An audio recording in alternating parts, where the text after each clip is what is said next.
U.S. soldiers from the Field Artillery Squadron, 2nd Cavalry Regiment are now equipped with newly developed laser weapon Mehel, mounted on 8x8 Stryker armored vehicle. The Stryker with Mehel 2.0 was presented for the first time on General Dynamics Land Systems booth during the AUSA exhibition in Washington, D.C. in October 2016, equipped with a 5 kW beam director. The 5 kW laser project is part of the Mobile Experimental High-Energy Laser. It represents an advance over a previous laser tested in 2016, and will lead into more powerful, longer-ranging anti-drone, anti-missile laser systems.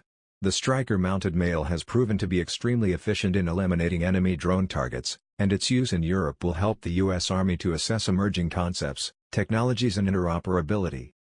During a visit at the Grafenwohr training area, Germany, March 6, 2018 by Major General Wilson A. Schaffner as well as Command Sergeant Major Carl Fagan, U.S. soldiers of the Field Artillery Squadron, 2nd Cavalry Regiment have showcased their knowledge and their ability to operate the new weapon.